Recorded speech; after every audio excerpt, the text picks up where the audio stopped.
오늘은 병자호란을 배경으로 하고 있는 몽유록의 소설 강도 몽유록의 내화 15번째 여인이 부녀자들의 지조를 예찬하는 장면에 대해서 살펴보도록 하겠습니다. 이 작품은 병자호란 당시 강도, 여기서 말하는 강도라고 하는 건 강화도를 얘기해요.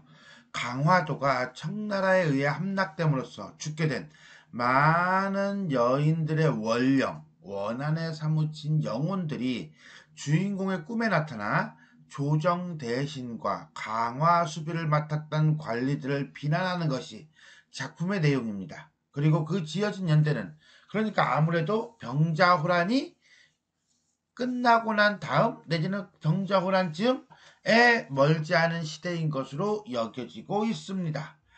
후세의 훈계를 주기 위해 어느 우국지사가 쓴 것으로 추정되고 있는 이 작품은 당시 조정 대신과 강화도 수비를 맡았던 관리들에 대한 비판이 중심 내용이다. 그리고 병자호란에 대한 독창적인 고발 문학으로 높이 평가받고 있다라고 보시면 되겠습니다. 모든 부인들이 제각기 슬픔을 이기지 못하여 깊이 탄식하기도 했고 눈물을 줄줄 흘리기도 했으며 대성통곡하기도 했다. 글로는 그것을 다 표현할 수가 없었다. 이 글을 누가 써? 청어선사가 써? 아니야, 서술자가 쓰는 거야. 그러니까 이건 서술자 개입이에요. 시간이 조금 흘렀다. 시간의 경과죠. 다음 여자 15번째 여인이고요. 새로운 인물이 등장하는 거예요. 사람 속을 왔다 갔다 했다. 그녀는 두 눈동자가 샛별같이 유난히 빛나고 초승달 같은 눈썹이며 삼단 같은 머리는 가히 선녀라고 할 만했다. 한마디로 그 앞에 나왔던 여자들하고 분위기가 사뭇 달라. 이상해. 사실은 기생이네요. 이건 나중에 나옵니다. 선사는 매우 이상히 여기며 속으로 생각했다. 직녀가 은하수에서 내려왔나? 월궁에서, 월궁이라는 건 달 속에 있는 궁궐이에요. 항아가 내려왔나? 항아는 전설 속의 선녀예요. 그러니까 한마디로 지상의 사람 같지가 않다는 거죠. 천상에 있는 선녀가 내려온 것 같다라고 하는 대꾸법을 통해서 외모를 평가하고 있어요. 만일 직녀라고 한다면 요거 견우 낭군을 이별한 뒤에 만나지 못했으니 당연히 슬픔에 쌓여 눈물을 흘릴 것이야. 또한 월궁의 항아라면 요거 긴긴밤 독수공방에서 애타게 그리워한다고 홍한 젊은 얼굴이 늙어가고 백발이 싱성할 것이야. 자, 여기까지는 결국은 견우와 직녀 그 다음에 월궁 항아에 대한 어떤 전설에 빗대어서 인물을 추측을 하고 있죠. 도무지 이 여자는 복사꽃 아롱진 뺨에 근심 어린 빛이 전혀 없어. 슬픔도 없고 그 다음에 그리움도 없어. 그냥 해피해. 천진난만해. 뭐지 이거? 이상한 일이네? 라고 이 생각을 하고 있네요. 즉 전설에 빗대어서 인물에 대한 의아함을 보여주고 있다. 직녀라고 한다면 슬플 것이야. 그 다음에 항아라고 한다면 근심스러울 것이야. 그런데 이 여자는 근심스러운 빛도 없고 슬픈 빛도 없고 와우 이상하네 이렇게 가는 거죠. 이때 여자가 방긋 웃으며 말했습니다. 누구한테? 청어선사에게? 아니야, 여인들끼리 대화하는 장면이야. 첩은 기생입니다. 신분지시 해주고 있죠. 노래와 춤이 널리 이름이 났습니다.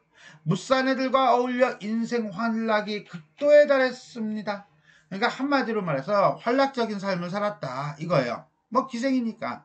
그러나 혼자 곰곰이 생각해보니 사람에게 귀한 것은 무엇이었어? 정절이었어. 갑자기 유교적 마인드? 웬일로 뜬금없이 땡냐? 어쨌거나 간에 그래서 하루아침에 마음을 가다듬고 깊은 규중에 틀어박혀 한마디로 방에 꼭꼭 박혀서 오랫도록 한 남편을 섬겨 다시는 두 마음을 먹지 않으려고 결심했습니다. 한마디로 기생으로서의 삶을 그만두고 평범한 여인의 삶을 살겠다. 일부 종사하겠다. 한 남자만을 바라보는 삶을 살려고 했습니다. 그러나 바트, 비우티, 뜻밖에도 난리가 일어나. 난리, 어떤 난리? 그렇지, 병자호란. 꽃같은 청춘이 그만 지고 말았습니다. 직유법을 통해서 자신의 죽음을 이야기하고 있네요. 사실 오늘 밤 이 높은 모임에 낀다는 것은 너무나 과분합니다. 분수에 넘칩니다. 자, 근데 이걸 왜 높은 회합이라고 했을까요? 그러면 이 장소가 높아? 그건 아니에요. 그건 아니고 요거죠. 요거. 그래서 나는 이렇다라는 거죠. 뭐죠? 요거죠. 요거야. 여기서 말하는 높다라고 하는 것은 물리적인 어떤 높이를 얘기하는 게 아니라 정신적 가치, 모여있는 사람들의 어떤 정신적 가치가 매우 높다라는 거죠. 외람되게도 분수에 넘치게도 숙렬하신, 숙렬 못 알아들었어요? 외우세요.